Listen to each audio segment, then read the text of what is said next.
The dub story में आपका स्वागत है। अगर आपने हमारे चैनल को सब्सक्राइब नहीं किया है तो कृपया सब्सक्राइब जरूर करें। इससे पहले के पार्ट जरूर देखें। यह एपिसोड 23 से 33 तक है। अध्याय 23, दलदल में व्यावहारिक प्रशिक्षण। अगली सुबह काल प्रशिक्षण मैदान में ठीक उसी तरह इंतजार कर रहा था जैसा सार्जेंट रीटा ने निर्देश दिया था। तभी प्रथम वर्ष के छात्रों का एक बड़ा समूह एक साथ पहुंचा और काले बैज पहने कुछ वरिष्ठ छात्र अपने चेहरों पर सहज मुस्कान लिए हुए अंदर आए। लगता है हमारे समूह में एक नया सदस्य शामिल हो गया है। आप किस समूह में शामिल होने आए हैं? काले बैज पहने छात्रों में से एक ने पूछा। मुझे कोई जानकारी नहीं है। सार्जेंट रीटा ने मुझे यहां आने का आदेश दिया है। काल ने कंधे उचकाते हुए जवाब दिया। सभी छात्रों ने उसे गौर से देखा, यह अनुमान लगाने की कोशिश करते हुए कि उसका कौशल और क्षमता का स्तर क्या है, लेकिन हाल ही में हुई उसकी शारीरिक वृद्धि के बावजूद वह एक सुंदर किशोर लड़के जैसा दिखता था, जो अभी तक इतना बड़ा नहीं हुआ था कि उसे एक युवक कहा जा सके। फिर शिक्षक आ गए, दो जादूगर और सार्जेंट रीटा, जो अपनी बाहों में एक बंडल लिए हुए काल की ओर चल पड़ी। अपना कोट उल्टा कर लो, तुम टीम 5 के ध्वजवाहक बनोगे।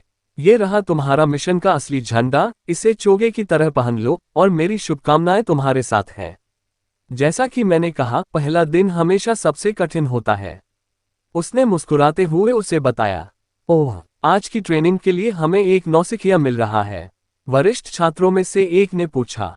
दोनों जादूगरों में से जो लंबा था, एक बूढ़ा आदमी जो शायद जन्मजात जादूगर रहा होगा और कृत्रिम रूप से प्रशिक्षित कुलीनों में से एक नहीं था, उसने अपना गला साफ किया और सब लोग चुप हो गए। आप में से अधिकांश लोग नियम जानते हैं। विषम संख्या वाली टीमें रक्षा पंक्ति में होंगी, अपने झंडों की यथासंभव रक्षा करें। झंडा ले जाने वाले खिलाड़ी आपकी टीम के नेता होंगे। सम संख्या वाली टीमें आक्रमण पंक्ति में होंगी, आपका वरिष्ठ खिलाड़ी टीम का नेतृत्व करेगा। यह एक सामूहिक प्रशिक्षण अभ्यास है, क्योंकि प्रशिक्षण के दौरान आने वाले हर खतरे का सामना आप अकेले नहीं कर पाएंगे। सार्जेंट रीटा बेतरतीब ढंग से टोकन बांटेंगी, जबकि वरिष्ठों को उनके नंबर पहले से ही पता है।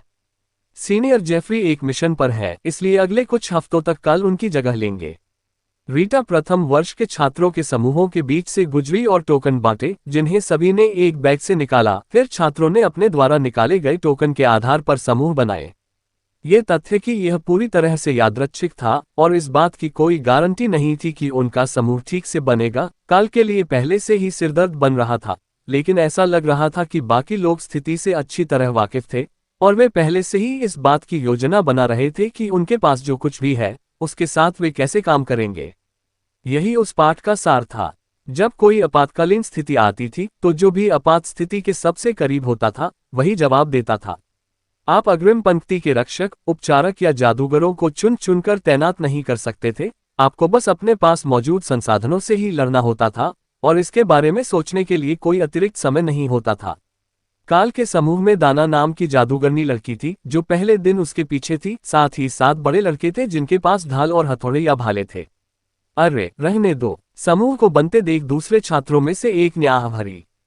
5वें समूह के पास पूरी कक्षा के सभी रक्षक कैसे आ गए? जादूगरों में से एक ने सहमति जताते हुए कहा।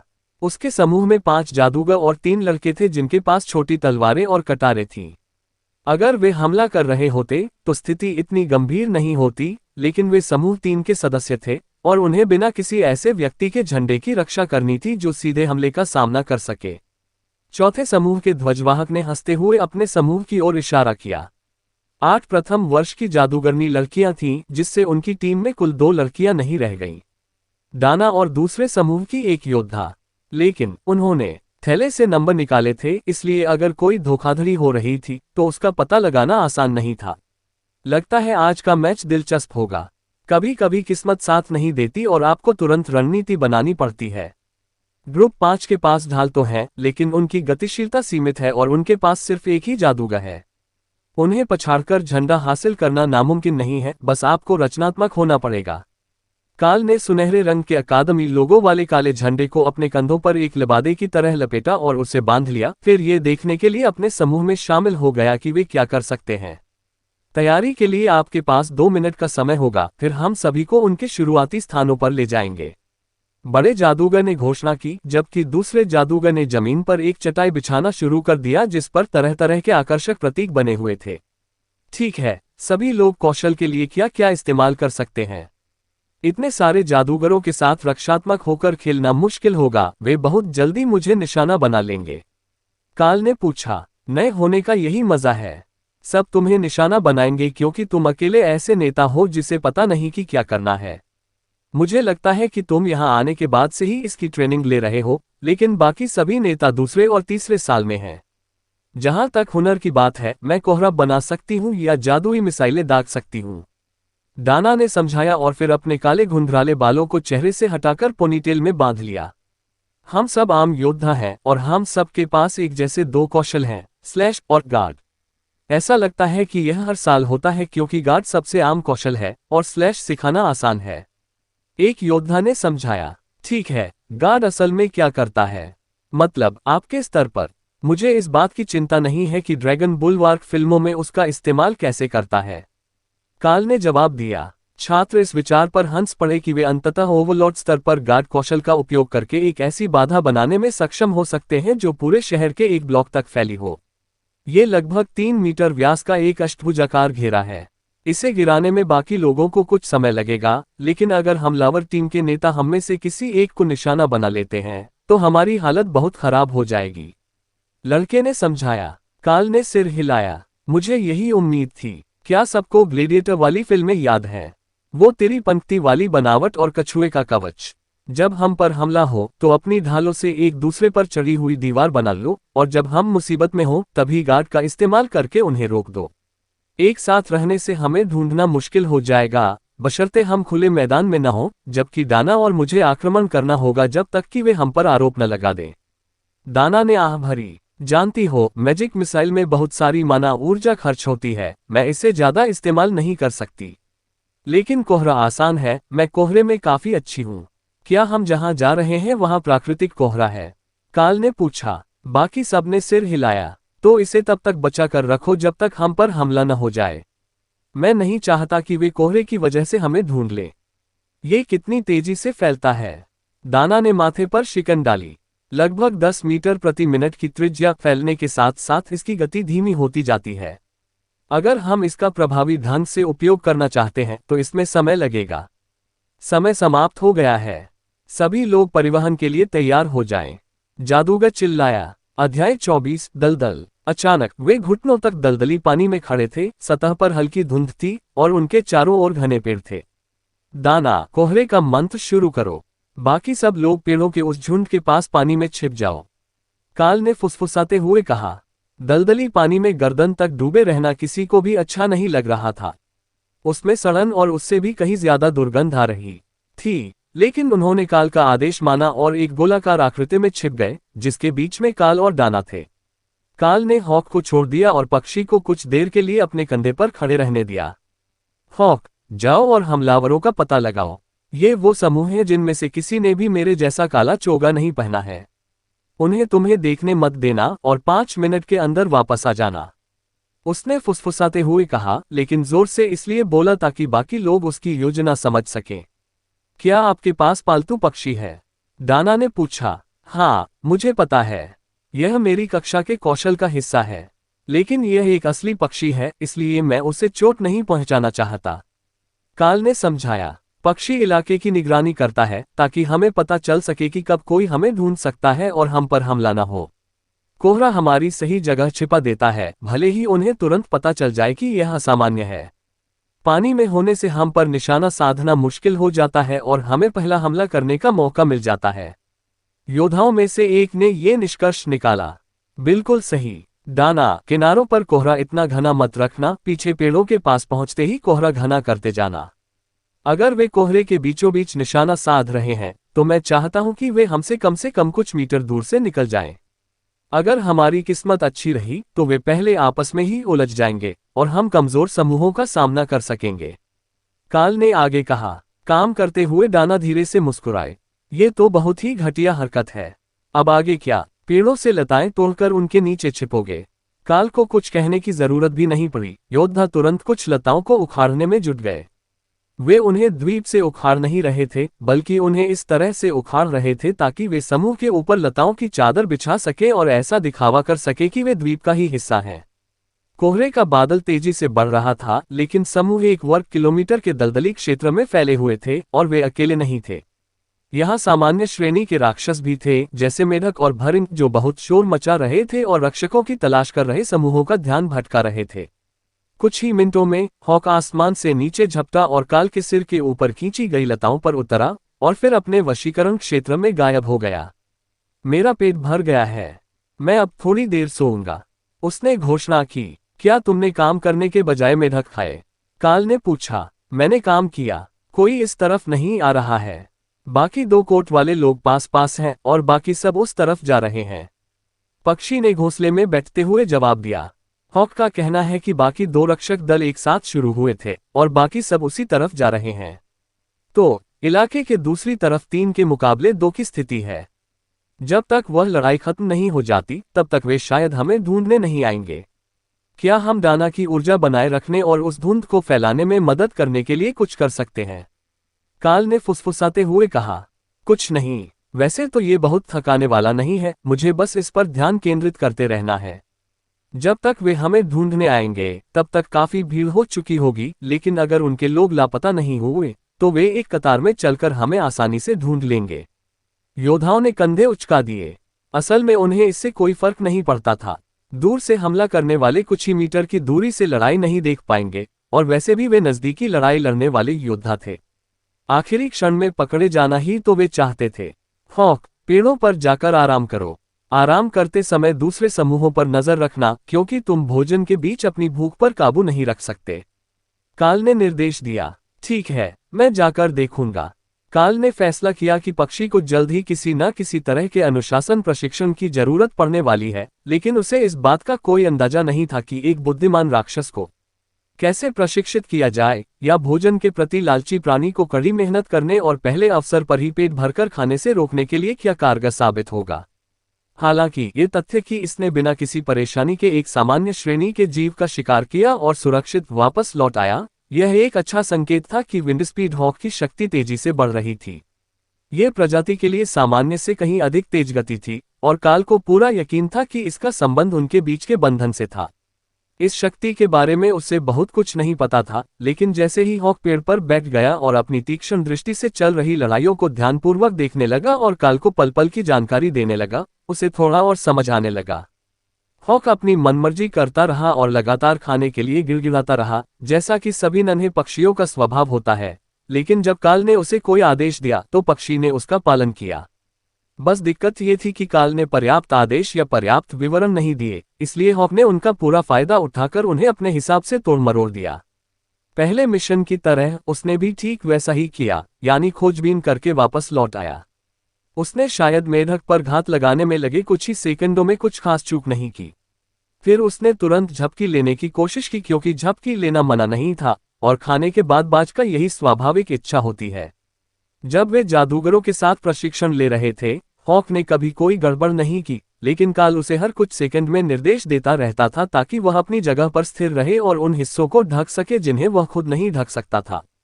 अगर ये खुले निर्देश न होते तो समस्या होती ही नहीं। दूसरी तरफ लड़ाई लगभग खत्म हो चुकी है। बूढ़े लोग ज्यादातर लोगों को मार चुके हैं, लेकिन 4 नौजवान अब दक्षिण की ओर जा रहे हैं। वे अभी इस तरफ नहीं आ रहे हैं, लेकिन वे किसी चीज की तलाश में हैं।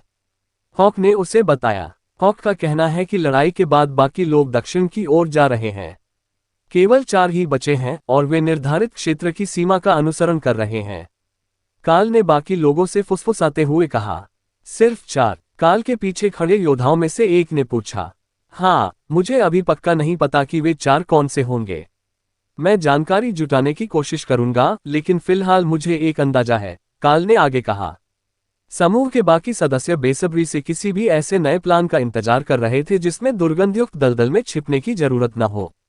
हम उसी जगह से कोहरे का विस्तार जारी रखेंगे, लेकिन हम आगे बढ़ रहे हैं। उन्हें पता है कि युद्ध क्षेत्र कितना बड़ा है, इसलिए हम छिपकर उनके कोहरे में खोजबीन करने का इंतजार करेंगे, फिर वापस आकर समय बीतने देंगे। झंडे की रक्षा का मतलब लड़ना ही नहीं है, हम उन्हें हताश करके मार सकते हैं। अध्याय 25 पाया गया। अकादमी परिसर के किनारे एक छोटी सी झोपड़ी में आरामदेह कुर्सी पर बैठे हुए बूढ़ा जादूगर एक क्रिस्टल बॉल में प्रशिक्षण मैदान के दृश्य को देख रहा था। वह नया नेता चालाक है। मुझे उसकी सोच पसंद है, लेकिन शायद वह लड़ाई से बहुत डरता है। उन्होंने कहा। सार्जेंट रीटा ने नाक सिकुड़ी और अपना सिर हिलाया। नहीं, वह बस अतिरिक्त काम से बच रहा है। देखो, उसने पेड़ों पर एक बाज रखा है। वे दोनों आपस में संवाद कर सकते हैं। वह दूसरी टीम के साथ लुका छिपी का खेल खेल रहा है क्योंकि उसे पता है कि समय सीमित है और वे उस क्षेत्र में दोबारा नहीं लौटेंगे जिसकी उन्होंने अभी अभी तलाशी ली है। अगर वे इस चाल को नहीं समझ पाए तो समय बीतता चला जाएगा और उसके लोग दलदल में बैठे रह जाएंगे। उसने समझाया। युवा जादूगर ने सिर हिलाया। उसका काम मैच के दौरान झंडे की रक्षा करना था, हमलावरों को खत्म करना नहीं। यह एक कारगर रणनीति है। इससे मुझे वह समय याद आता है जब हमने थेलियन मंदिर से वह ग्रिमोire जादू की किताब इकट्ठा की थी और फिर खोज दल के चले जाने तक एक हफ्ते तक समुद्र तट पर बैठकर मार्गरीटा पीते रहे थे। वृद्ध जादूगर उस स्मृति को याद करके धीरे से हंस पड़ा। उनकी दुनिया में जादू का समृद्ध इतिहास था, साथ ही उसमें रहने वाले जादुई जीवों का खतरा भी था। लेकिन जैसे जैसे संस्कृतियां बदलती गईं, जादू में निपुण लोग अपने अपने समुदायों में सिमटते चले गए और दुनिया के बड़े हिस्से को जीवित रहने के लिए विकसित होती तकनीक पर निर्भर रहना पड़ा। जब वे बच गए तब की बात है। प्राचीन काल में कई जादुई समाजों का मानना था कि पूरी पृथ्वी पर मानव आबादी कुछ मिलियन से अधिक नहीं होनी चाहिए, ताकि शिकारगाहों और दुर्लभ प्रजातियों को, जिनका वे शिकार के मैदानों और अपने मंत्रों के लिए सामग्रियों के रूप में उपयोग करते थे, सुरक्षित रखा जा सके। इसलिए जब जादू और अपर्याप्त हथियारों के बिना पीछे रह गए लोगों को खत्म कर दिया गया, तो उन्होंने आपदाओं को रोकने के लिए कोई कार्रवाई नहीं की। इतिहास की किताबों में उस पहलू को नजरअंदाज कर दिया गया, उसे सहयोगी राष्ट्रों की विफलता के रूप में वर्णित किया गया, न कि जादूगरों द्वारा अन्य सभी को छोड़कर एकजुट होने के रूप में। लेकिन ऐसा मुख्य रूप से इसलिए हुआ क्योंकि गोल्डन ड्रैगन राष्ट्र जैसे स्थानों में रहने वाले कुछ शक्तिशाली जादूगरों ने सभ्यता को जीवित रहने में मदद करने में महत्वपूर्ण भूमिका निभाई, जबकि उन्होंने अपने दम पर खड़े होने के लिए पर्याप्त तकनीक विकसित की। काल अपनी टीम को दलदल से होते हुए दक्षिण की ओर ले गया, कोहरे में हमलावरों के आगे बढ़ने पर पेड़ों के पीछे छिपता रहा और फिर हॉक द्वारा क्षेत्र की दोबारा जांच करने के प्रयासों के बारे में जानकारी देने का इंतजार किया, क्योंकि दलदल का कोहरा वाला क्षेत्र न केवल संदिग्ध था, बल्कि यह उन योद्धाओं के समूह के लिए छिपने का एक आदर्श स्थान था जो दूर से युद्ध में शामिल नहीं होना चाहते थे। 4 हमलावरों में से 2 समूह नेता थे, जो दोनों ही दूर से हमला करने वाले योद्धा थे, और 2 प्रथम वर्ष के जादूगर थे। बचे हुए लोगों का ये समूह संतुलित था, लेकिन रक्षकों की संख्या उनसे कहीं अधिक थी और यदि वे किसी को निशाना बनाने से चूक जाते तो पीछे से हमला होने का जोखिम नहीं उठा सकते थे।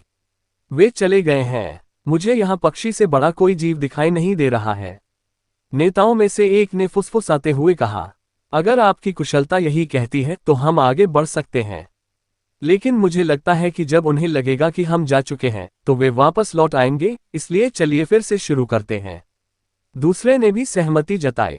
जादूगर सुबह से ही दलदली पानी में चलने से बिल्कुल भी खुश नहीं थे, लेकिन उन्हें विशेष प्रशिक्षण कार्यक्रम का हिस्सा होने के लिए अतिरिक्त अंक मिले थे, जो कि उत्कृष्ट प्रदर्शन करने वाले छात्रों के लिए एक पुरस्कार था, इसलिए वे शिकायत करने और कार्यक्रम से बाहर किए जाने का जोखिम उठाने वाले नहीं थे।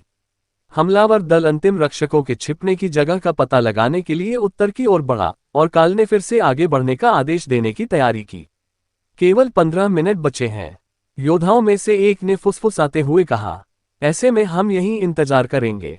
हॉक का कहना है कि वे उत्तर की ओर जा रहे हैं, इसलिए उनके हमें ढूंढने की संभावना बिल्कुल नहीं है। समूह चुपचाप हमलावरों के उत्तर की ओर बढ़ने का इंतजार करता रहा। फिर मैच में 10 मिनट शेष रहने पर वे दक्षिण की ओर मुड़ गए, तेजी से आगे बढ़े और अंतिम रक्षकों की तलाश करने लगे। वे वापस आ रहे हैं। हॉक का कहना है कि वे अब लगभग कोहरे तक पहुंच चुके हैं। काल ने ये जानकारी दी, जबकि उनके स्काउट ने स्थिति में आए बदलाव के बारे में बताया। वे घने कोहरे में थे जब दोनों नेताओं में से एक ने उखड़ी हुई जड़ों को देखा और निराशा में आह भरी। शुरुआत में वे यहीं छिपे थे, लेकिन उन्होंने हमारी आहट सुन ली होगी और हिल गए। वे उत्तर या पूर्व में नहीं हैं, ये लगभग पश्चिमी छोर पर है, इसलिए वे दक्षिण में ही होंगे। उसने अपने साथियों से फुसफुसाते हुए कहा। तो हम उन्हें फिर से कोहरे में खोजेंगे? जादूगरों में से एक ने पूछा। नहीं, वे इसके बाहर ही होंगे, कोहरा अभी इतना नहीं फैला है। बस उन्हें हम पर घात लगाने मत देना, क्योंकि हो सकता है कि वे एक साथ संगठित रहने के बजाय जाल बिछाने के लिए अलग अलग हो गए हों। हमलावर दल सावधानीपूर्वक आगे बढ़ रहा था, लेकिन वे सीधे उस स्थान की ओर बढ़ रहे थे जहां काल ने रक्षकों को छिपा रखा था। दलदल में पहली जगह के विपरीत वे यहाँ पानी में नहीं थे, वे अपेक्षाकृत सूखी जमीन पर घनी पत्तियों के बीच लेटे हुए थे और हॉक की चेतावनी पर भरोसा कर रहे थे ताकि वे किसी प्रतिकूल स्थिति में न फंसे। हॉक, लड़ाई शुरू होते ही तुम ऊपर से रैन से हमला करना, लेकिन दूरी बनाए रखना। वे पलटवार कर सकते हैं और मैं नहीं चाहता कि तुम्हें चोट लगे। फिर काल ने अपनी टीम से फुसफुसाते हुए कहा, जैसे ही हमें वे दिखें, सब लोग अपनी जगह पर खड़े हो जाओ, कछुए की तरह घेरा बना लो। डाना, अपना हमला करने वाला मंत्र तैयार कर लो, और मैं भी। सबसे पहले नेताओं पर हमला करो, असली खतरा तो वही है। जादूगरों को हम हॉक के भरोसे छोड़ देंगे क्योंकि शायद वे एक भी वार सहन नहीं कर पाएंगे। योद्धा मुस्कुराए। उन्होंने अभी तक काल को खेलते हुए नहीं देखा था, लेकिन अगर उसे उस दिन के लिए वैकल्पिक टीम लीडर के रूप में चुना गया था तो उसमें कुछ तो खास बात होगी। हमलावर नजर आने लगे और रक्षा समूह के सदस्य खड़े हो गए, संगठित हो गए और अपनी ढालें उठा ली। वे पूरी तरह से गोलाकार रूप में खड़े हैं। ऐसा लगता है कि उन्हें तुम्हारी चालों का पता चल गया है। योद्धाओं में से एक ने धीरे से मजाक किया। दूसरे ने एक ऐसी गति तकनीक में महारत हासिल कर ली थी जो उसे कुछ सेकंड के लिए अविश्वसनीय गति से चलने की अनुमति देती थी, जिससे वह अप्रत्याशित कोनों से हमला कर सकता था। काल को इस बात का बिल्कुल भी अंदाजा नहीं था। उसने कछुए का कवच इसलिए रखा था ताकि जादूगरों के पास कोई गुप्त चाल हो तो टीम गार्ड की मदद से सुरक्षा का एक पूर्ण घेरा बना सके। अध्याय 26, झाड़ी में एक पक्षी। अब दोनों टीम लीडरों ने एक ही समय में आदेश दिया और गार्ड बैरियर उसी समय खड़े हो गए जब दो चकाचौंध कर देने वाली तलवारों की रोशनी बीच के अंतर को चीरती हुई गुजरी और 6 लाल लकीरें आकाश से जादूगरों की पीठ की ओर नीचे आईं। काल ने हमलावरों की ओर एक जोरदार अपरकट मारा, जिससे उसका अपना रैंड हमला आने वाली तलवार की रोशनी की ओर चला गया। इस टक्कर से पंजे बिखर गए, लेकिन तलवार के हमलों की रोशनी मंद पड़ गई, जिसके बाद दूसरे रैंड ने उन्हें पूरी तरह से रोक दिया। काल की टीम के योद्धाओं ने जीत की खुशी में मुस्कुराया क्योंकि हॉक के हमलों ने दोनों जादूगरों को ढेर कर दिया, उनकी वर्दी पर लगे सुरक्षात्मक मंत्र को सक्रिय कर दिया और उन्हें युद्ध से बाहर भेज दिया। कमीने, अभी क्या हुआ? हमलावरों में से एक चिल्लाया, इस बात से अनजान कि उन पर घात लगाकर हमला किया गया था। वे घबराकर चारों ओर देखने लगे, उन्हें समझ नहीं आ रहा था कि अगला हमला कहां से होगा। हॉक अभी भी उनके पीछे पेड़ों में छिपा हुआ था। वह बाहर उड़कर खुद को निशाना नहीं बनाना चाहता था जब तक कि जरूरी न हो। इससे उनका ध्यान कुछ देर के लिए भटक गया और काल ने 2 और हमले कर दिए, जिससे उन्हें बचाव करना पड़ा, जबकि डाना ने अपने मैजिक मिसाइलों को तैयार कर लिया। उन्हें इन मंत्रों को चलाने में दूसरों से ज्यादा समय लगा, लेकिन जब उन्होंने ऐसा किया तो उनकी ताकत औसत से कहीं बेहतर थी। आक्रमणकारी टीम के नेता इन जादुई प्रक्षेपियों के बारे में कुछ नहीं कर सके क्योंकि काल के रैंड को रोकने की कोशिश में उनकी तलवारें पहले ही अपनी जगह से हट चुकी थीं। उन्होंने हमलों को सहा, अपनी उन्नत शारीरिक क्षमता से उन्हें झेल लिया और फिर हॉक के अगले हमले से बचने के लिए बगल में कूद गए। ये तो सरासर घटियापन है। तुमने राक्षसों को अपने पक्ष में कैसे कर लिया? लड़कों ने शिकायत की जबकि काल की टीम हंस रही थी। क्या उन्होंने तुम्हें चेतावनी नहीं दी थी? काल के पास एक पालतू बाज है, पहले साल के छात्रावासों में उसी की चर्चा हो रही है। डाना ने मजाक में कहा। उनकी हंसी मजाक में तब खलल पड़ा जब वे सभी चमकते हुए जादू से घिर गए और उन्हें उस मंचन क्षेत्र में ले जाया गया जहां से उन्होंने युद्ध शुरू किया था। मैच खत्म हो गया है। मैंने आपको थोड़ी देर बात करने का मौका दिया, लेकिन जीत रक्षा टीम 5 की हुई है। बूढ़े जादूगर ने घोषणा की। हम कैसे हार गए? हमलावरों ने पूछा। हो सकता है आपने ध्यान न दिया हो, लेकिन जब आप बच निकले तो हवा में चीरने वाले पंजों के 2 से अधिक सेट थे। आप सीधे दूसरे सेट में कूद गए और मेरे रक्षात्मक जादू ने उसे आपके लिए सोख लिया, इसलिए इसने आपकी पीठ को चीर नहीं डाला। तुम ही थे काल। तुम्हारे बाज को वापस आने में कितना समय लगेगा? जादूगर ने आगे कहा। काल अपने प्रशिक्षण क्षेत्र पर ध्यान केंद्रित कर रहा था, तभी हॉक वहां आ गया, जो पीछे छूट जाने से नाराज था। प्रशिक्षण क्षेत्र अकादमी के चारों ओर बने घेरे का ही हिस्सा था, इसलिए वह केवल 1 किलोमीटर दूर ही गया था और कुछ ही मिनटों में वापस आ सकता था। अगर मैंने उसे फोन नहीं किया होता तो बस कुछ ही मिनट लगते। हमें बस 1 किलोमीटर के आसपास ही ले जाया गया था। वैसे यह एक अविश्वसनीय अनुभव था, काल ने जवाब दिया। युवा जादूगर ने काल के उत्साह को देखकर मुस्कुराते हुए कहा, यह एक जादुई वस्तु है जो प्राचीन खंडहरों से मिली है। एक समय में 1 से अधिक छात्रों को ले जाने की क्षमता से खेल का अनुभव कहीं अधिक रोमांचक हो जाता है, लेकिन सुरक्षात्मक जादू पूरी तरह से वरिष्ठ प्रोफेसर की देन है। खैर, हमें आप सबको धो देना चाहिए। ऐसा अक्सर नहीं होता कि कोई टीम दलदल में छिपने का फैसला करे, आमतौर पर वे सूखी जमीन पर आमने सामने की लड़ाई को चुनते हैं। लेकिन मुझे कहना पड़ेगा, वह घात लगाकर हमला करना बेहद शानदार था। उन्हें तब तक पता भी नहीं चला कि उन पर हमला हो रहा है जब तक कि जादूगरों को मार गिराया नहीं गया। सार्जेंट रीटा ने आगे कहा, हाँ, भले ही कपड़े धोने वाली टीम आपकी चतुराई की सराहना न करे, लेकिन क्रियान्वयन त्रुटिहीन था। मुझे लगता है कि युवा सार्जेंट ने टीम लीडरों में एक स्काउटिंग और घात विशेषज्ञ को शामिल करने का बहुत ही समझदारी भरा सुझाव दिया है। केवल ऐसे योद्धाओं और जादूगरों का होना जो एक दूसरे की शैली को जानते हो, थोड़ा नीरस था। बूढ़े जादूगर ने भी सहमति जताई। सार्जेंट रीटा ने सिर हिलाया। ठीक है, सब लोग तैयार हो जाओ। अपने कमरों में वापस जाने से पहले बोनस राशि आपके स्टूडेंट कार्ड में जोड़ दी जाएगी। बहुत बढ़िया, सबने अच्छा प्रदर्शन किया। इतने सारे विजेताओं और इतनी चुनौतीपूर्ण लड़ाई के बाद बहुत समय बीत गया है। काल की टीम बेस पर लौटते समय थोड़ा अधिक गर्व से चल रही थी। अतिरिक्त क्रेडिट से वे अपने कमरों के लिए कुछ बढ़िया सामान, छोटी मोटी विलासिता की चीजें या अकादमी में और भी विशेष सुविधाएं प्राप्त कर सकते थे। इस समूह को वास्तव में इसकी आवश्यकता नहीं थी, उन्हें पहले से ही अतिरिक्त प्रशिक्षण के योग्य माना जाता था, लेकिन वे इस बात को लेकर काफी उत्सुक थे कि अकादमी को शुरू से ही कैसे पता था कि काल इतना उत्कृष्ट होने वाला है। यह उसकी रैंडिन क्लॉस्किल ही होनी चाहिए थी। वह बेहद घातक थी और बिना थके एक साथ 2 अवेकेन रैंक टीम लीडरों के हमलों को रोक सकती थी। वहीं हॉब भी ऐसा ही कर सकता था। ये बात बाकी छात्रों के लिए एक अनुचित लाभ थी। किस तरह की क्लास ने आपको शुरुआत से ही कॉम्बो सेट दिया, लेकिन अगर उन्हें दोबारा उनकी टीम में शामिल होने का मौका मिल जाता तो इस सेमेस्टर में कम से कम एक बार फिर अतिरिक्त बोनस मिलने की अच्छी संभावना थी। अब तक उनकी सभी लड़ाइयां निरर्थक जीत में समाप्त हुई थीं, जिसमें लड़ाई खत्म होने पर हमलावरों के पास केवल कुछ ही छात्र बचे थे। ये बोनस संचयी नहीं था। प्रत्येक विजेता छात्र को समान राशि मिलती थी, सिवाय उन छात्रों के जिन्हें लगता था कि उन्होंने बोनस पाने के लिए पर्याप्त अच्छा प्रदर्शन नहीं किया है। इसलिए उन सभी 9 छात्रों को बोनस मिलना उनकी जेब के लिए एक बहुत बड़ी जीत थी। नहाने के बाद स्टडी हॉल में मिलते हैं। दोपहर में आराम करने और पढ़ाई करने के लिए कुछ अच्छी जगहें हैं। अगर आप हमारे साथ आना चाहें तो आ सकते हैं, योद्धाओं में से एक ने पूछा। डाना ने काल को देखकर मुस्कुराते हुए कहा, तुम कौन कौन सी थ्योरी की क्लास लेते हो? मैंने तुम्हें जादू की किसी भी क्लास में नहीं देखा, इसलिए तुम जरूर कोई शारीरिक हमले की कला का इस्तेमाल करते होगे। काल ने मासूमियत का बेहतरीन प्रदर्शन करने की कोशिश की, लेकिन बाकी लोगों ने इसे तुरंत भांप लिया। क्या आपके यहाँ थ्योरी की कोई क्लास नहीं है जिसमें होमवर्क दिया जाता हो? क्या आप सभी प्रैक्टिकल क्लास में ही हैं? डाना ने ईर्ष्या भरे चेहरे के साथ पूछा। सुबह मेरी स्किल इंटरसेप्शन ट्रेनिंग होती है, दोपहर में मार्शल आर्ट्स की क्लास होती है और फिर सार्जेंट रीटा मुझे अपनी सुविधा के अनुसार सबक देती हैं। यह कोई क्लास नहीं है, बस कुछ ऐसी चीजों का अध्ययन है जो मुझे पता होनी चाहिए, जैसे कि राक्षसों की शारीरिक संरचना।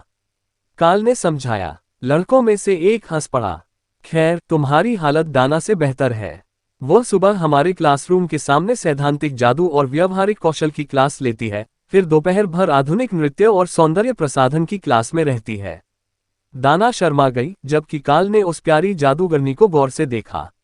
वह इतनी खूबसूरत तो नहीं थी कि सुपर मॉडल बन जाए, लेकिन कीचड़ में सनी होने के बावजूद काल इस बात से इनकार नहीं कर सकता था कि वह इतनी प्यारी थी कि देखते ही गले लगाने का मन करता था। उसे समझ नहीं आ रहा था कि पहले दिन ये बात उससे कैसे छूट गई। शायद ये दिव्य इंजेक्शन का ही एक दुष्प्रभाव था, जैसे उसकी बढ़ी हुई लंबाई। उसे पहले साल में ही डांस और कॉस्मेटोलॉजी की पढ़ाई करने के लिए मजबूर होने का सिर्फ एक ही कारण था। वे उसे एक आइडल बनने के लिए प्रशिक्षित करना चाहते थे, चाहे वह पहले ऐसा चाहती हो या नहीं। खुश रहो कि यह तुम नहीं हो। उन शिक्षकों के जीवन भर के टूटे सपने हैं जिन्हें वे छात्रों के माध्यम से जीना चाहते हैं, ये तो नरक है। डाना ने बुदबुदाते हुए कहा, मुझे नहीं लगता कि आईशैडो और लिपस्टिक में मैं अच्छा लगूंगा, लेकिन मैं पढ़ाई के लिए अच्छी जगह ढूंढने में आपके साथ चलूंगा। मेरे पास पढ़ने के लिए बहुत सारी किताबें पड़ी हैं। काल मान गया। अध्याय 27, पढ़ाई के लिए सबसे अच्छी जगह। आखिरकार जब वह नहाकर साफ हो गया और गंदी वर्दी को कपड़े धोने के कमरे में भेज दिया गया, तो काल निर्धारित बैठक स्थल की ओर चल पड़ा, जहां उसे केवल डाना ही इंतजार करती मिली। ऐसा लगता है कि बाकी दोनों ने अपना कार्यक्रम रद्द कर दिया। उनके युद्ध प्रशिक्षक रास्ते में उनसे मिले और जब उन्हें पता चला कि वे गार्ड कौशल में बहुत अच्छे हो रहे हैं, तो उन्होंने उन्हें अतिरिक्त प्रशिक्षण के लिए अपने साथ ले लिया। उन्होंने बताया, अच्छा, तो फिर हमारे पास पढ़ाई के लिए और जगह होगी। आज आपको किस काम पर ध्यान देना है? काल ने पूछा। माना सिद्धांत। ये जादूगर वर्ग के लिए सबसे महत्वपूर्ण सिद्धांतों में से एक है, जो हमारे अपने माना भंडार को बढ़ाने और हमारे ज्ञात मंत्रों की कास्टिंग लागत को कम करने में सहायक होता है। शुरुआत में हम वास्तव में अक्षम होते हैं, लेकिन धीरे धीरे इसमें सुधार होता जाता है। विचार यह है कि जैसे जैसे हम बेहतर होते जाते हैं, अधिकांश जादूगरों को नए मंत्रों या कौशलों के बारे में कुछ जानकारी प्राप्त होती जाती है। ये जादूगर वर्ग का ही एक हिस्सा है। फिर हम इसका उपयोग कक्षा में मंत्र सीखे बिना ही अपनी मंत्र पुस्तक का विस्तार करने के लिए कर सकते हैं, जो कि बहुत तेज तरीका है, और अंतर्दृष्टि से प्राप्त मंत्र तेजी से और अधिक शक्तिशाली होते जाते हैं, जिससे रैंक बढ़ाने में मदद मिलेगी। उन्होंने समझाया। सच में ये बहुत मेहनत का काम लगता है। मुझे बस अपनी लड़ने की कला और शारीरिक क्षमताओं का अभ्यास करना है ताकि मैं अपनी प्रगति के साथ तालमेल बिठा सकूं। फिलहाल तो यही है। उन्हें मेरे क्लास मार्कन के बारे में कुछ नहीं पता, इसलिए जब तक मुझे जादूगरों की तरह कोई अंतर्दृष्टि नहीं मिल जाती, मेरे पास केवल एक ही कौशल होगा, लेकिन हॉक के साथ साथ यह कौशल भी शक्तिशाली होता जाएगा। मेरा शरीर भी ऐसा ही करता है। वह जितना मजबूत होता है, मैं भी उतना ही मजबूत होता जाता हूँ। काल ने मुस्कुराते हुए जवाब दिया। खैर, यह एक मुश्किल स्थिति भी है और एक बड़ी जीत भी। अपने पालतू जानवर के साथ रहकर और उसे प्रशिक्षित करके ही आप मजबूत बनते हैं। इसके लिए किसी गहन अध्ययन की आवश्यकता नहीं है, लेकिन अंततः केवल एक ही कौशल होना थोड़ा सीमित करने वाला हो सकता है। वे कुछ सेकंड तक चुपचाप चलते रहे, फिर डाना ने एक रास्ते की ओर इशारा किया जो एक बगीचे में जाता था। हम वहीं जा रहे हैं। वहां मेजों वाले कई मंडप हैं और हम वहां पढ़ाई कर सकते हैं। कुछ और क्रेडिट मिलने पर मैं अकादमी का लैपटॉप या टैबलेट जरूर खरीद लूंगा। हर बार हाथ से नोट्स लिखने से तो ये बहुत आसान होगा। मुझे नहीं लगता कि मैंने प्राथमिक विद्यालय के बाद से कभी कलम का इतना इस्तेमाल किया है, लेकिन शिक्षण स्टाफ में मौजूद सभी जादूगर बहुत बूढ़े हैं और वे मानते हैं कि ज्ञान की किताबें ही सबसे अच्छी तकनीक है। बस हस्तलिखित ज्ञान की किताबों के ढेरों पन्ने। काल हंस पड़ा। अधिकांश इलेक्ट्रॉनिक उपकरण पिछले 20-30 वर्षों में ही अस्तित्व में आए थे, इसलिए 60 वर्ष से अधिक आयु के लोग कलम और कागज को ही प्राथमिकता देते थे, और दैवीय इंजेक्शन से पहले की पुरानी परंपरा के कुछ जादूगर सैकड़ों वर्ष पुराने थे। भले ही छपे हुए पन्ने कहीं अधिक सुपाठ्य ग्रंथों और स्पष्ट रूप से समझ में आने वाले चित्रों को संभव बना देते, फिर भी वे इतनी जल्दी अपने तौर तरीकों को बदलने वाले नहीं थे। रहस्य का एक हिस्सा लेखक की खराब लिखावट, गुप्त कोड और संक्षिप्त भाषा को समझने की कोशिश करना था। इसी ने जादू को सदियों तक दुर्गम बनाए रखा ताकि इसका दुरुपयोग न हो सके। अब जबकि अभिजात वर्ग की इतनी भारी आमद हो रही थी, जिसमें हर साल 1 दर्जन या उससे अधिक नए जादूगर शामिल हो रहे थे, वह रहस्य खोता जा रहा था। लेकिन पुराने जादूगर अपने स्वर्णिम युग में थे। वे ऐसे मंत्र और कौशल सिखा रहे थे जिनके बारे में उन्हें लगता था कि वे शायद कभी उन लोगों को नहीं दिए जाएंगे जिन्हें नायकों के रूप में देखा जाएगा, न कि जादुई राष्ट्रों के संभावित गद्दारों या धन के संग्राहकों के रूप में। देश को जिस सत्ता की जरूरत थी, उस पर राज करने वाले अन्य लोगों की तरह कई जादूगर भी केवल स्वार्थी रहे थे। वे भारी भरकम फीस वसूलते थे और विलासितापूर्ण जीवन जीते थे। उन्हें बेहद बुरा तो नहीं माना जाता था, लेकिन तकनीकी क्रांति के कुलीन वर्ग की तरह समझा जाता था, जो अपनी दौलत और सत्ता के कारण दुनिया से कटे हुए थे, और अगर आप उनके सामाजिक स्तर के नहीं थे तो आप उन पर पूरी तरह भरोसा नहीं कर सकते थे। सच कहूं तो लैपटॉप होना बहुत अच्छा लगता है, लेकिन मुझे टाइप करना नहीं आता। मैं खानों में काम करने वाले परिवार से हूं, और मेरे परिवार के पास कंप्यूटर खरीदने के पैसे नहीं थे, इसलिए मैंने पहले कभी इसका इस्तेमाल नहीं किया। मुझे पता है कि शहर के ज्यादातर बच्चे इनका इस्तेमाल हर समय करते हैं, लेकिन हम नहीं। दाना मुस्कुराए और सिर हिलाया। मैं भूल ही गई थी कि तुम वहीं पली बड़ी हो। मेरा परिवार शहर में कपड़ों की दुकान चलाता था, इसलिए हमें हर काम के लिए कंप्यूटर की जरूरत पड़ती थी। ऑर्डर लेने से लेकर इन्वेंट्री ट्रैक करने तक। ग्रामीण खनन कस्बे में रहने के कई नुकसानों में से यह एक था। बुनियादी ढांचे पर खर्च होने वाला पैसा उन तक नहीं पहुंचता था, सिवाय रेलमार्ग सुधारों के, जिनके जरिए कोयला और धातुएं कस्बे तक पहुंचाई जाती थीं। ये दोनों खदानें देश की प्रमुख संपत्ति थीं। एक विशाल कोयले की खान थी जिससे बिजली संयंत्र चलते थे, जबकि दूसरी खान एक फॉल्ट लाइन के पार दूसरी दिशा में फैली हुई थी और उसमें बहुमूल्य धातुओं का भंडार था। ये वह सब कुछ था जिसकी एक बढ़ते हुए राष्ट्र को आवश्यकता हो सकती थी, लेकिन ये सरकार की संपत्ति थी, और उस धन का एक भी हिस्सा वास्तव में खनन करने वाले लोगों तक नहीं पहुंचा। दाना उन्हें झाड़ियों के भूल भुलैया में बने एक कोने में बने एक छोटे से मंडप में ले गई, और जब वे बैठ गए तो जादुई झाड़ियां उस छोटी इमारत के चारों ओर उगाईं, जिससे वे आने जाने वाले छात्रों से बच गए और उन्हें अध्ययन करने के लिए एकांत मिल गया।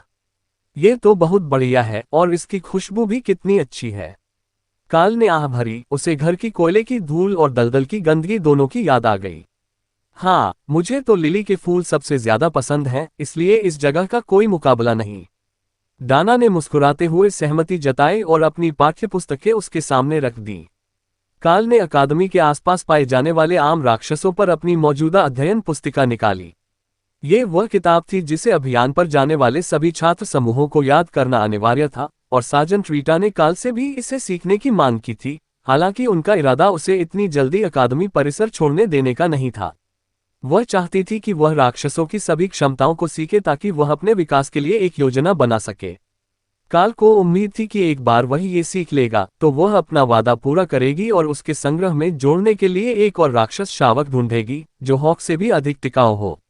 अध्याय 28 भूल भुलैया। राक्षसों का अध्ययन करना मजेदार था, लेकिन लिली की खुशबू और दाना के शैम्पू की महक के कारण काल का ध्यान केंद्रित करना मुश्किल हो रहा था। हॉक को जरा भी परवाह नहीं थी, क्योंकि उसे अपना घोंसला लिली की झाड़ियों से कहीं ज्यादा आरामदायक लग रहा था, लेकिन दाना की खुशबू लाजवाब थी, और इस निजी मंडप में उसकी मौजूदगी ने काल को इतना बेचैन कर दिया था जितना वह स्वीकार करना नहीं चाहता था।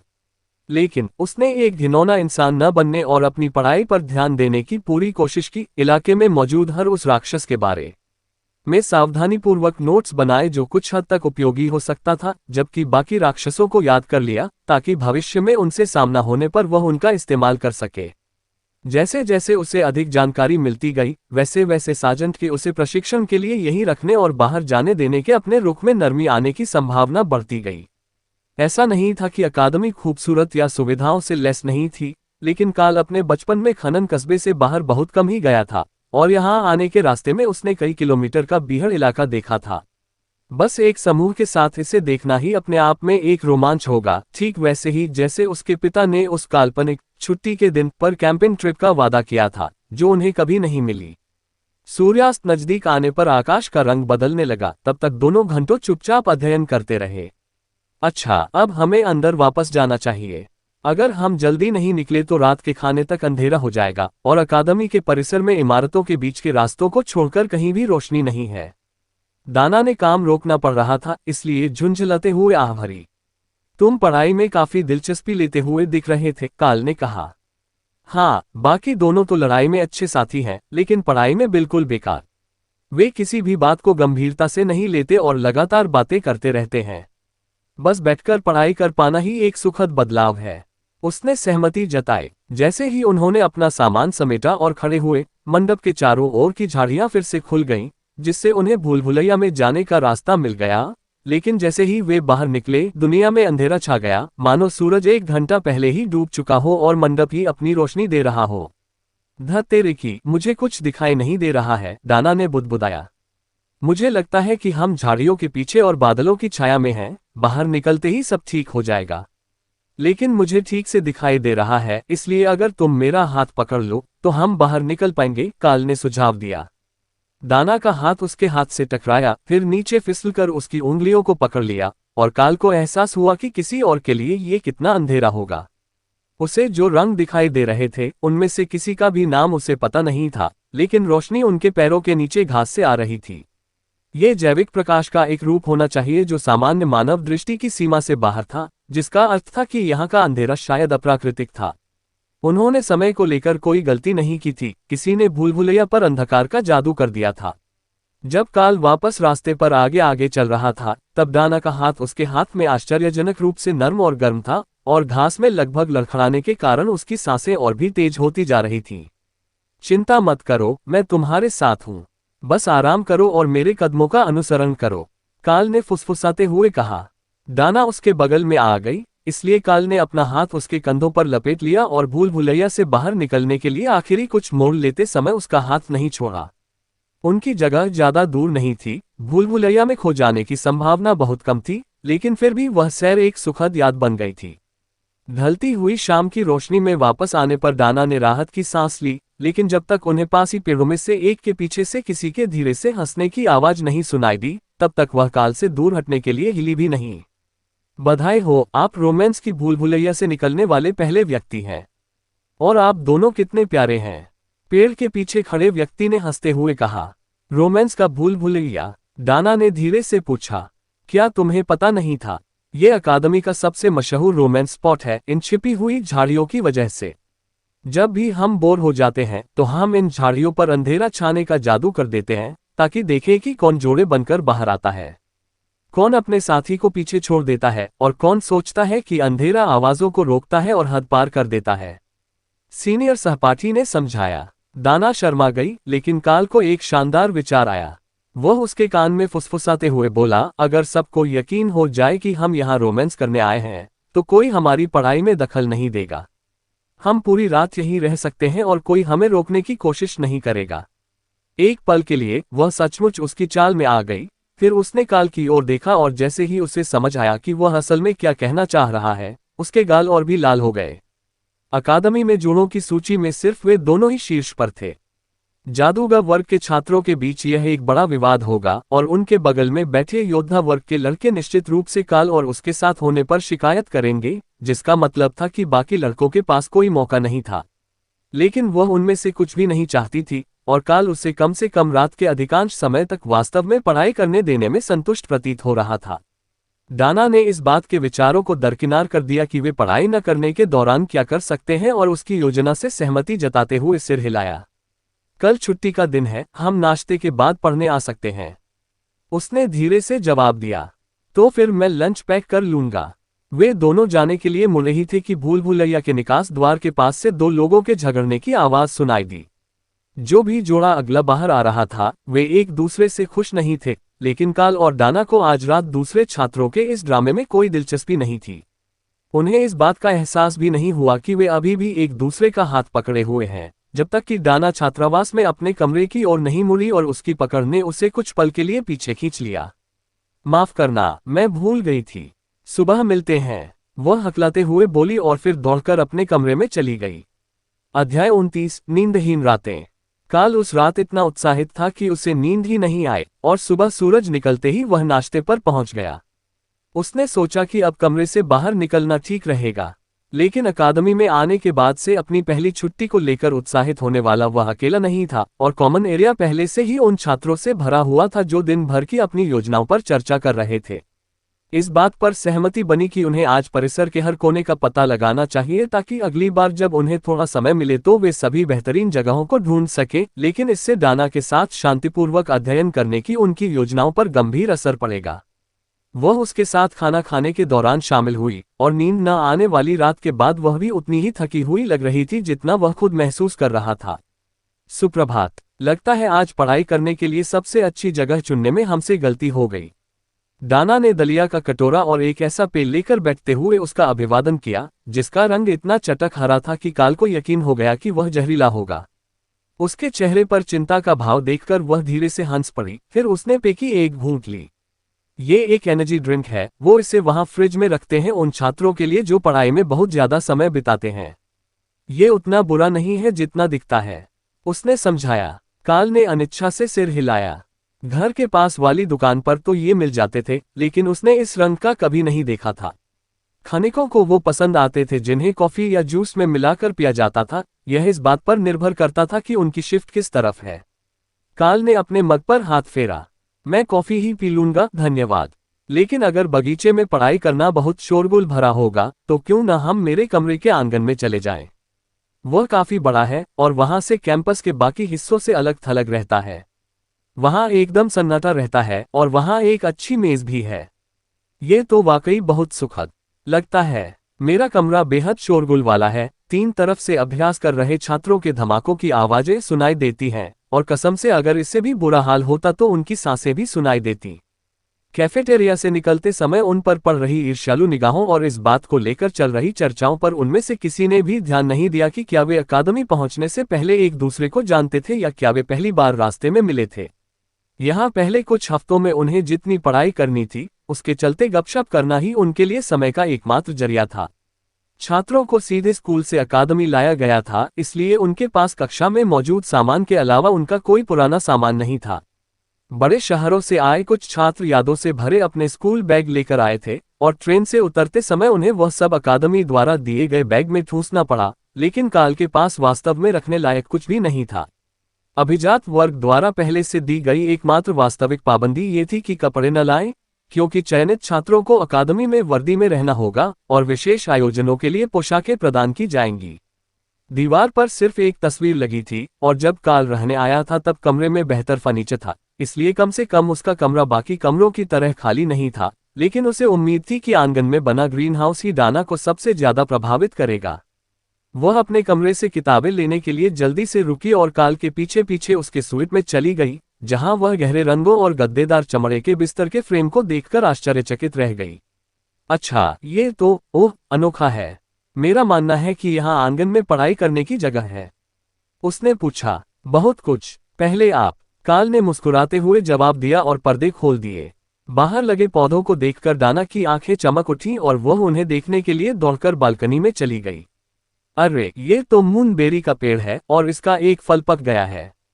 वह हौंफते हुए एक पेड़ के नीचे रुकी जिस पर छोटे छोटे फल लगे थे जो धीरे धीरे हरे से सफेद हो रहे थे। हाँ, मेरा इरादा था कि मैं इसके बारे में पता कर लूं और जब ये तैयार हो जाए तो इसे तोड़ लूं। क्या आप उस फल को जानते हैं? काल ने पूछा। मूनबेरीज को बहुत सेहतमंद और दिमाग के लिए फायदेमंद माना जाता है। मैंने एक बार उन्हें शहर के एक शानदार रेस्टोरेंट में ले जाते हुए देखा था, उसने जवाब दिया। तो फिर इसे तोड़ लो, हम इसे नाश्ते के तौर पर बांट लेंगे। काल मान गया। उसने श्रद्धापूर्वक फल नीचे तोड़ा और काल के पीछे पीछे पेड़ों और झाड़ियों के बीच से होते हुए उस मंडप तक गई जहां मेज रखी थी। ये मंडप यहाँ वाकई बहुत लोकप्रिय है ना? ये भूल भुलैया के ही स्टाइल के हैं, उन्होंने कहा। कुर्सियां आरामदायक हैं, इसलिए मैं समझ सकती हूँ कि उन्होंने इसे क्यों चुना। यहाँ के बगीचे को ग्रीन हाउस कहते हैं और यह बालकनी वाले कमरों में रहने वालों की पीढ़ियों से चला आ रहा है।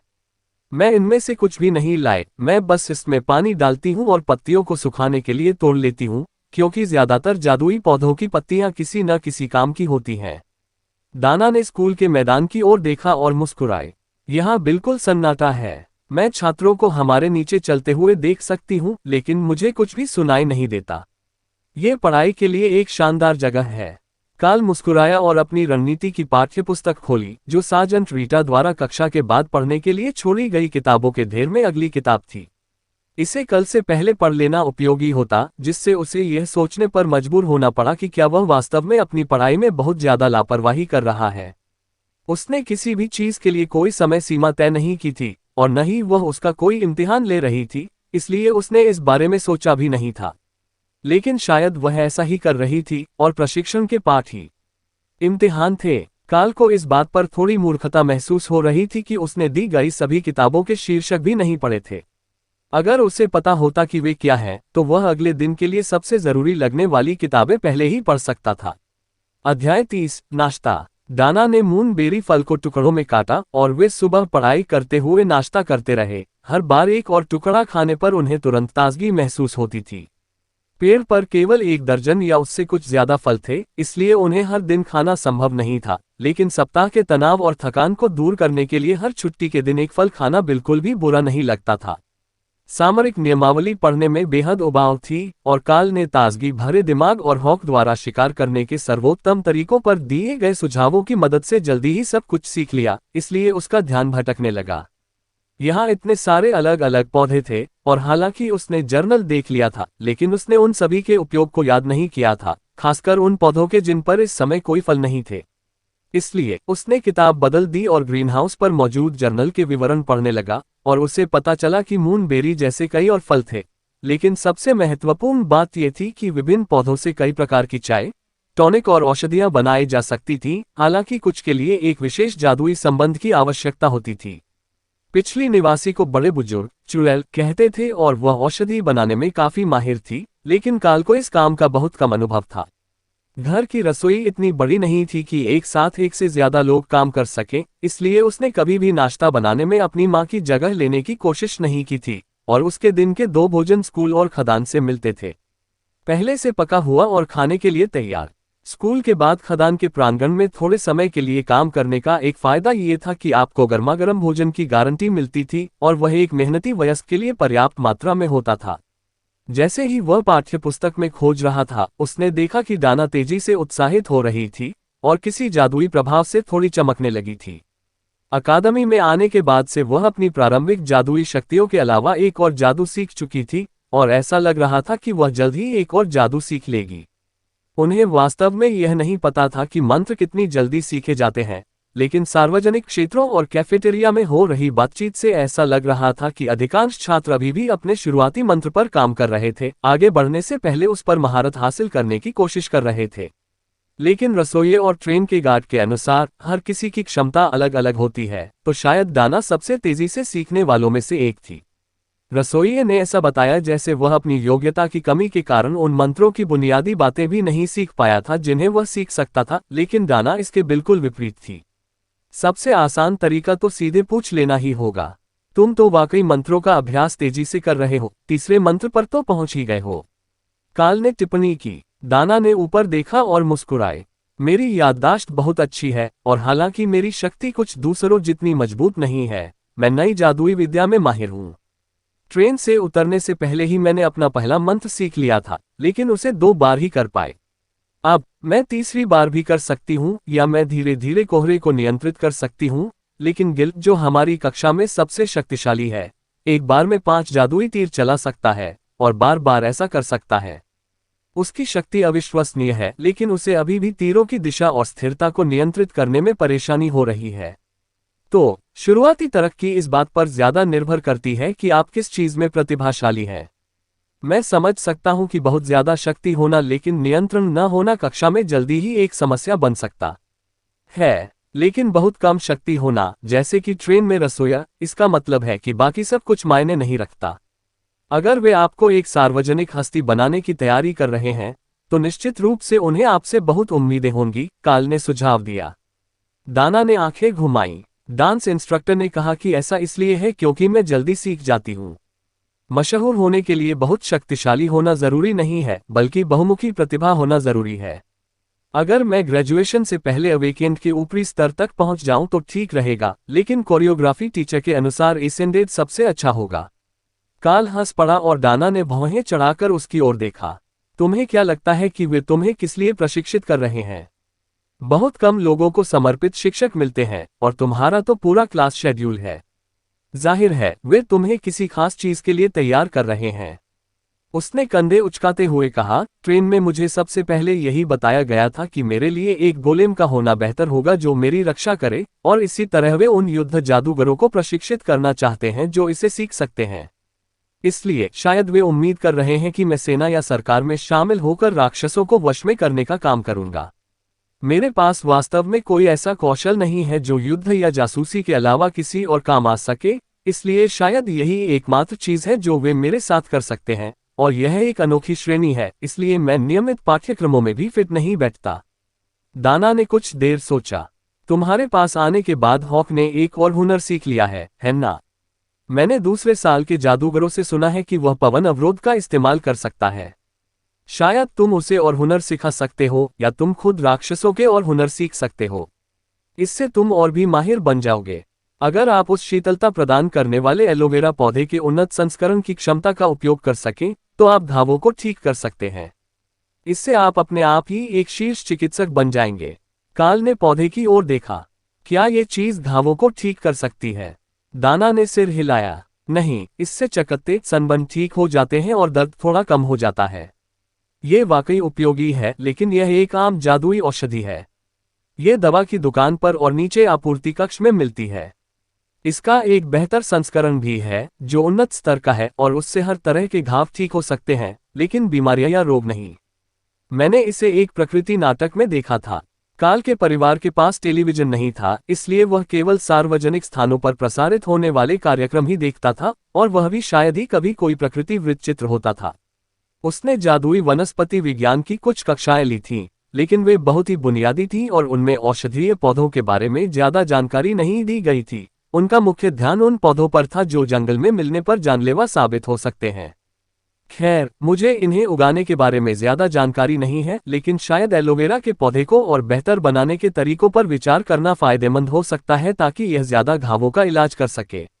यहाँ कई तरह के खास पौधे हैं, लेकिन ग्रीनहाउस के साथ आई गाइड में लिखा था कि ये लगभग सभी खाने योग्य हैं। यहाँ रहने वालों के लिए नाश्ते के तौर पर इस्तेमाल होते हैं। कार्ल ने समझाया, ऐसे स्नैक्स जो उनकी क्षमताओं को विकसित करने में मदद कर सकते हैं, लेकिन फिर भी स्नैक्स ही हैं। अध्याय 31, तनाव प्रेरित अधिगम। वे दोपहर तक सुचारू रूप से पढ़ाई करने में कामयाब रहे, लेकिन दोपहर बाद दोनों को इतनी भूख लगी कि वे और अधिक शोध नहीं कर सके और वे जल्दी रात के खाने के लिए नीचे चले गए। मुझे अपनी सहनशक्ति बढ़ाने के लिए अभ्यास करना चाहिए और फिर शाम को ध्यान करना चाहिए ताकि मेरी ऊर्जा में सुधार हो सके, लेकिन क्या मैं फिर से मिलने आ सकती हूँ? डाना ने हल्की मुस्कान के साथ पूछा। मुझे आपको कभी भी अपने घर बुलाना अच्छा लगेगा। कार्ल मान गया। उसके साथ पढ़ाई करना कहीं ज्यादा सुखद था और उसे अजीबोगरीब बातें पता थीं। अकादमी में एक दोस्त का होना अच्छा था और जैसे जैसे कार्ल जादूगरों की उन्नति के बारे में सीखता गया, उसे अपने कौशल को बढ़ाने के नए नए विचार आते गए। ध्यान लगाने की तकनीक कारगर लग रही थी। ट्रेन के डिब्बे में मौजूद क्रिस्टल बॉल ने बताया कि वह उसके भीतर के राक्षसी रूप को देख सकती है, इसलिए शायद इसका संबंध उसे सुधारने की विधि से हो। अगर सब कुछ भीतर के राक्षस द्वारा संचालित होता, तो यह अन्य अभिजात वर्ग के बिल्कुल विपरीत होता, जिनका पूरा लक्ष्य किसी न किसी रूप में स्वयं को मजबूत करना था। हॉक, तुम्हारा क्या विचार है? क्या ध्यान लगाना उस जगह को बेहतर बनाने का तरीका है जहां तुम हो? कार्ल ने पूछा। पता नहीं, लेकिन अगर यह बड़ा हो, पेड़ों और चूहों के साथ, तो अच्छा होगा। चूहों को मत भूलना। कार्ल चूहों को जिंदा अंतरिक्ष में छोड़ने को तैयार नहीं था, क्योंकि उसे डर था कि इससे वे उससे जुड़ जाएंगे और अंत में उसके पास एक प्रताड़ित पृथ्वी का चूहा साथी बनकर रह जाएगा, जिसे हॉक मार डालेगा। ये कम से कम दुर्भाग्यपूर्ण तो होगा ही। इसलिए दोपहर के भोजन के बाद जब वह बगीचे में लौटा, तो वह नारियल के पेड़ों की छाया में झूले पर लेट गया और जानवरों के बारे में सोचने के लिए अपनी आंखें बंद कर लीं। पहले तो कुछ भी नहीं हुआ जब उसने हॉक के आराम करने के लिए एक चीड़ के पेड़ की कल्पना करने की कोशिश की। वह जगह बस खाली थी, लेकिन कार्ल को महसूस हुआ कि उसमें और भी कुछ बनने की क्षमता है, बस उसे पता नहीं था कि कैसे। इसके बाद उन्होंने जो कोशिश की, वह थी ऊर्जा को उस स्थान पर केंद्रित करना, ठीक वैसे ही जैसे वे करंट का उपयोग करना चाहते थे। ध्यान करते समय ऊर्जा जोड़ने से शायद उस स्थान में कुछ सुधार हो सकता है। ऊर्जा को कहीं ना कहीं तो जाना ही था, या कम से कम उन्होंने यही मान लिया था। ऐसा लगा कि इससे कुछ असर हो रहा है, लेकिन 1 घंटे बाद भी बदलाव दिखाई नहीं दिए। यहाँ अच्छा लग रहा है, ऐसा ही करते रहो, हॉक ने प्रोत्साहित किया। इसी वजह से कार्ल ने ऊर्जा को केंद्रित किया और उस पेड़ की छवि पर ध्यान केंद्रित किया जिसे वह हॉक के रहने के लिए बनाना चाहता था। दूसरे घंटे के दौरान घोंसले के पास जमीन से एक पेड़ की छोटी सी शाखा उग रही थी, अंधेरे में चिड़ की एक अकेली टहनी। ये वास्तव में काम कर रहा था, बस उतनी जल्दी नहीं जितनी उसने उम्मीद की थी। रात ढलते ढलते पेड़ लगभग उसकी ही ऊंचाई का हो गया था, लेकिन कार्ल तरोताजा और ऊर्जावान महसूस कर रहा था, मानो इस सुधार ने उसे अतिरिक्त ऊर्जा प्रदान कर दी हो। इसका परीक्षण करना आसान था, क्योंकि आज फिर से कक्षा का दिन था और उसका पहला पाठ जादूगरों के साथ कौशल नियंत्रण पर था। ऐसा लग रहा था कि सप्ताहांत ने उन सभी को बहुत फायदा पहुंचाया है और वे सभी आज अभ्यास करने के लिए पिछली बार शुक्रवार को जब उन्होंने उन्हें देखा था, उससे कहीं अधिक तरोताजा और तैयार दिख रहे थे। आप सभी का फिर से स्वागत है। आज हमारे साथ एक अतिरिक्त डिफेंडर है। कार्ल और हॉक के साथ साथ स्नातक होने वाली कक्षा से टोरी भी यहाँ मौजूद रहेंगी, जो आप सभी का मनोबल बढ़ाएंगी। शिक्षक ने मुस्कुराते हुए घोषणा की।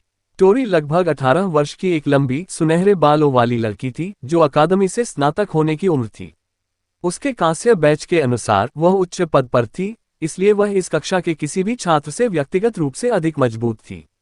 उसने अपने बालों को सुंदर घुंघराले स्टाइल में बनाया हुआ था, साथ ही उसने छोटी प्लीटेड यूनिफॉर्म स्कर्ट पहनी हुई थी जो छात्रों के बीच कुछ हद तक दुर्लभ थी, क्योंकि लगभग सभी छात्र पैंट पहनना पसंद करते थे।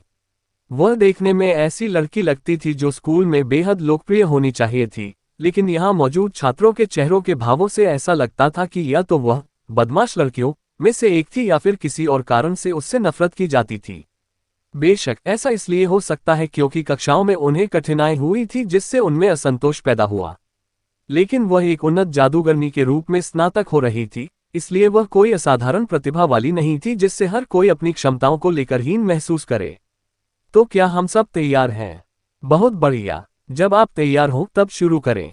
काल ने हॉक को बुलाया, जो हवा में उड़ गया, जबकि टोरी एक के बाद एक छोटे नीले गोले बनाने लगी, जो उसके चारों ओर एक घेरे में तैरने लगे। यह देखना बहुत ही आकर्षक था। वो बस उन्हें अपने हाथ में बनाती, फिर छोड़ देती, और वे उसके चारों ओर धीरे धीरे चक्कर लगाते हुए मंडराते रहते। फिर हमले शुरू हुए, और काल को समझ में आया कि इस कक्षा में हर कोई उसे नापसंद क्यों करता था। उन गोलों ने जादू के छोटे छोटे गोले छोड़े, जिन्होंने मंत्रों को रोककर उन्हें उनके मार्ग से भटका दिया, या कमजोर जादूगरों के मामले में उन्हें पूरी तरह से निष्क्रिय कर दिया। लेकिन गोले गायब नहीं हुए। वे धीरे धीरे और हमले भेजते रहे, और जैसे जैसे वह और गोले बनाने के लिए काम करती रही, उनकी संख्या बढ़ती गई। काल ने तुरंत देखा कि आग और पानी के जादूगरों के हमलों पर उनका कोई खास असर नहीं हुआ, लेकिन ठोस हमलों और जादुई मिसाइलों को उसके द्वारा रोके जाने के बाद अपने लक्ष्य पर बने रहने में बहुत मुश्किल हुई। पानी के हमले ठीक थे। हॉक को उनके खिलाफ व्यक्तिगत प्रतिशोध था, क्योंकि वे उसके रैंड के चारों ओर बह रहे थे, और इससे काल को अग्नि जादूगरों से निपटना पड़ा। 1 दर्जन गोले बनाने के बाद टोरी ने और गोले बनाना बंद कर दिया, और उसे केवल मंत्र को बनाए रखने पर ध्यान केंद्रित करना पड़ा। कुछ ही समय में वह थक जाएगी या मंत्रों को फिर से सक्रिय करने की आवश्यकता होगी, लेकिन फिलहाल इस वर्ग द्वारा किए गए हमलों में से लगभग 3/4 को रोका जा रहा था। काल भी अपनी गति को नियंत्रित करने पर काम कर रहा था। उसे मंत्रों को रोकने के लिए उन पर अत्यधिक शक्ति खर्च करने की आवश्यकता नहीं थी। रैंड कम शक्ति पर भी हमलों को खंडित करके उन्हें अस्थिर कर देता था। इससे वह पूरी शक्ति का उपयोग किए बिना भी हमलों को रोक पाता था। असाधारण दृष्टि और थोड़े अभ्यास से वह हमलों से बचाव करने में काफी कुशल हो रहा था, लेकिन हॉक उससे भी तेजी से सुधार कर रहा था। वह छोटा पक्षी जल जादूगरों के वार करने के प्रयासों को नाकाम कर रहा था, और वे अपनी जादुई शक्तियों का उपयोग करने के नए नए तरीके अपनाने लगे थे।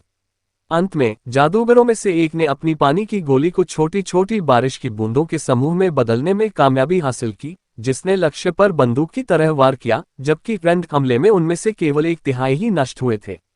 उस जादूगर ने घोर निराशा के कारण अकेले ही एक नया जादू सीख लिया था। अध्याय 32 कुशल पोषण। दोपहर के भोजन के बाद युद्ध प्रशिक्षण था, जो सुबह के कौशल प्रशिक्षण की मानसिक कसरत का शारीरिक रूप से थकाने वाला प्रतिरूप था। काल को पूरा यकीन था कि अगर यह सिलसिला ज्यादा देर तक चलता रहा तो कुछ ही हफ्तों में वह पूरी तरह से थक जाएगा और बस ऑटोपायलट मोड पर काम करता रहेगा, लेकिन सार्जेंट रीटा को इसकी कोई खास चिंता नहीं थी। क्या दिन भर हाई इंटेंसिटी वाली क्लास करना कुछ ज्यादा नहीं है? अभी तो दोपहर के सिर्फ 4 बजे हैं और मेरे शरीर में इतना दर्द है कि मैं मुश्किल से हिलडुल पा रहा हूं। दिन भर की ट्रेनिंग खत्म होने के बाद उन्होंने शिकायत की।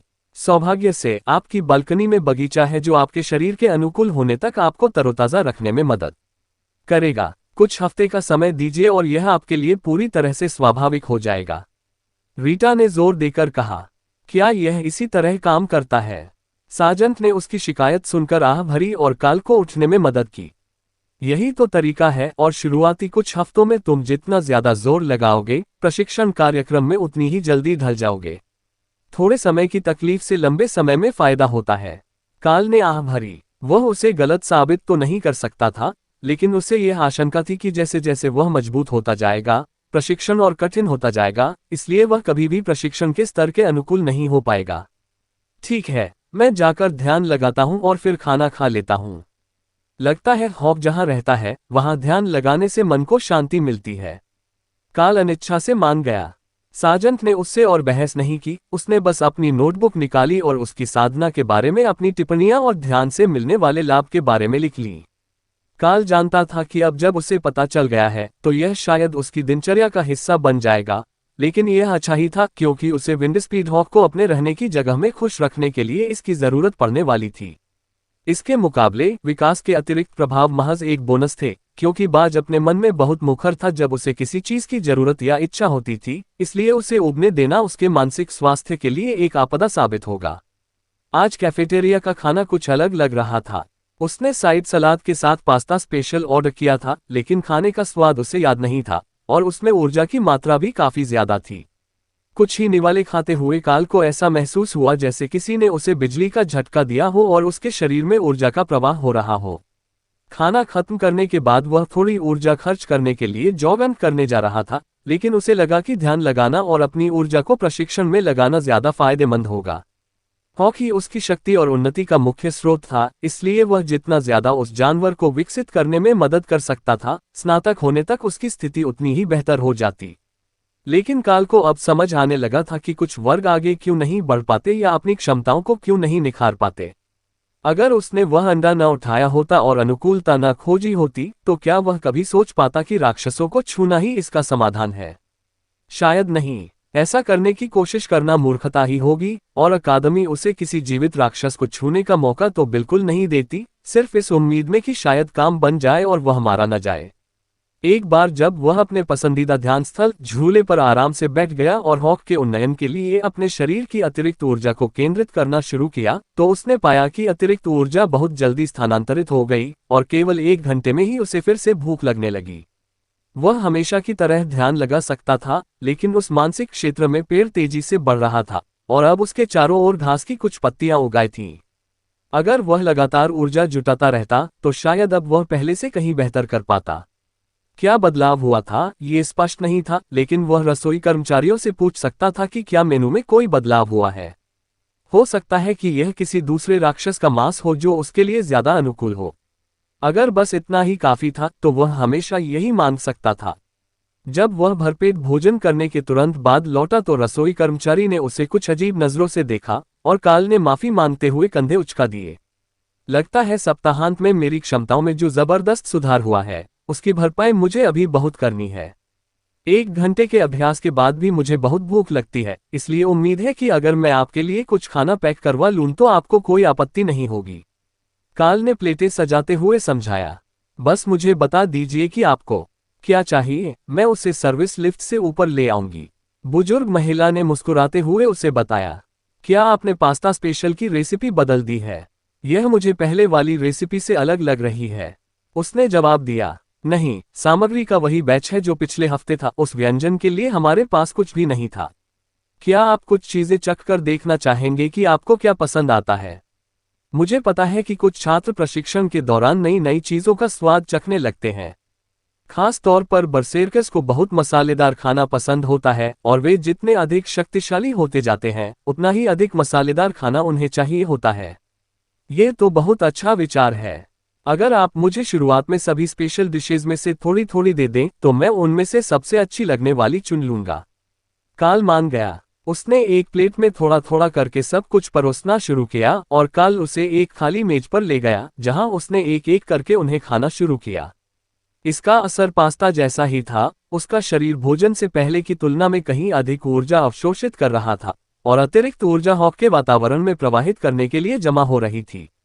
काल ने अपनी खाली प्लेट लौटाते हुए कैफे की महिला को देखकर मुस्कुराया। मुझे लगता है कि पास्ता और मीटलोफ दिन के 2 सबसे अच्छे स्पेशल व्यंजन हैं, लेकिन मेरे शरीर में जो भी बदलाव हुए हैं, वे सभी मेरी प्रशिक्षण क्षमता के लिए बेहतर हैं। आज शाम के लिए आपको कितने पैसे चाहिए? उसने काउंटर पर प्लेटें लगाते हुए पूछा। 2 रात के लिए काफी होंगे। मैं सुबह जल्दी आऊंगा ताकि मैं भरपेट नाश्ता भी कर सकूं। अध्याय 33 अत्यधिक भोजन। काल के कमरे के बाहर आते ही खाना एक छोटे से ठेले पर रखा हुआ था, जिसे स्टाफ का एक सदस्य धकेल रहा था। खाने से भरी प्लेटों को गर्मी बनाए रखने के लिए पन्नी से ढक दिया गया था, लेकिन काल को गलियारे में उसका स्वाद महसूस हो रहा था और हॉक को और अधिक भोजन और अपनी रहने की स्थिति में सुधार की उम्मीद से बहुत खुशी हो रही थी।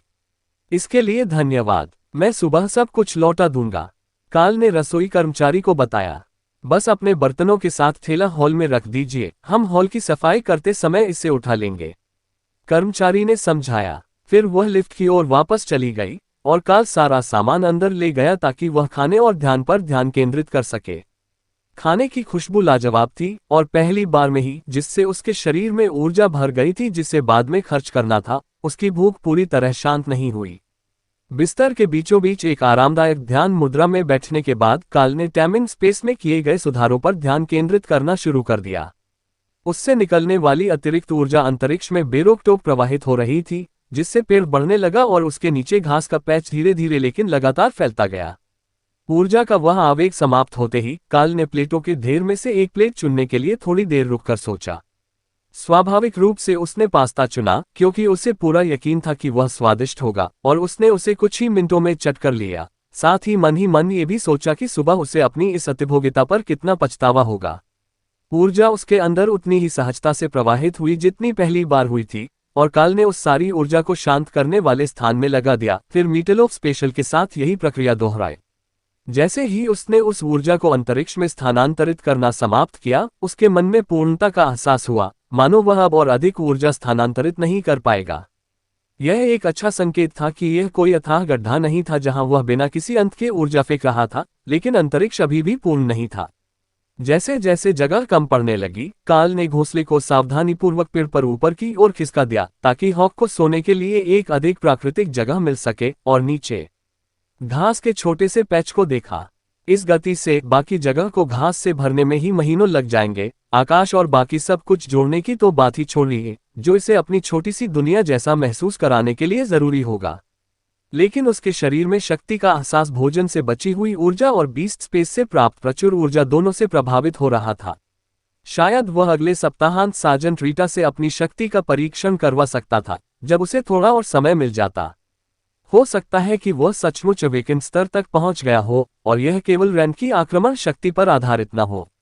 अब जबकि जानवर की भूख पूरी तरह से शांत हो गई थी, काल ने बची हुई ऊर्जा का उपयोग करने के बारे में सोचना शुरू किया।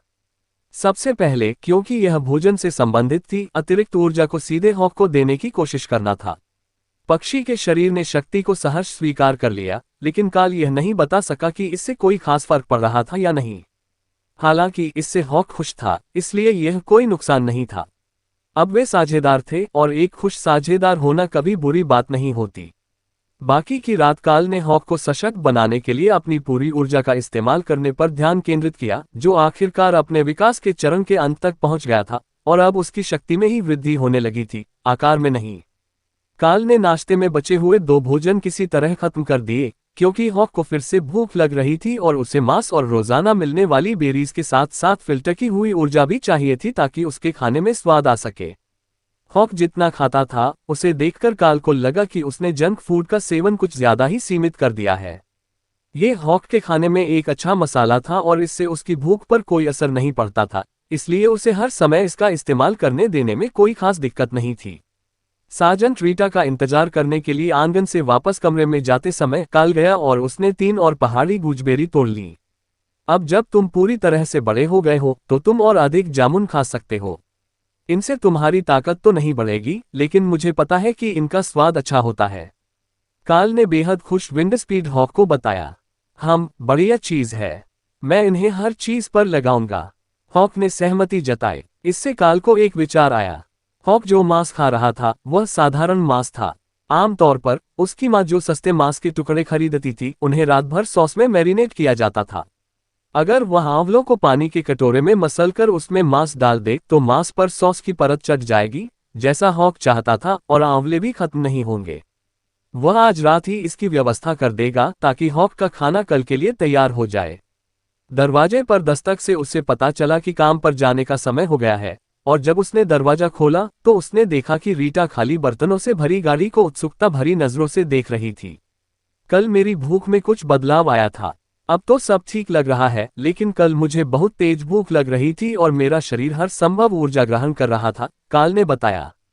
यह अपेक्षाकृत सामान्य है। योद्धाओं के साथ ऐसा अक्सर तब होता है जब उनका शरीर एक रैंक ऊपर उठता है और उसे एक नए शक्ति मानक के अनुकूल होने की आवश्यकता होती है। मुझे लगता है कि आप वास्तव में कल रात शारीरिक रूप से जागृत रैंक तक पहुंच गए थे, या हॉक पहुंच गया था, और आवश्यक ऊर्जा आपसे ही प्राप्त हुई थी। उन दोनों उत्तरों में से एक के सही होने की सबसे अधिक संभावना है। उसका विकास कैसा चल रहा है? रीटा ने उत्तर दिया। विंडस्पीड हॉक के हिसाब से वह पूरी तरह से विकसित लग रहा है। कल रात जब मैं उसे ऊर्जा दे रहा था और अपने दिमाग में जगह बना रहा था, तब वह फिर से तेजी से बढ़ रहा था, लेकिन फिर ऐसा लगा कि वह स्थिर हो गया है। काल ने हॉक को बिस्तर पर बुलाया, और रीटा गर्व से इतराते हुए हॉक को बेहतर ढंग से देखने के लिए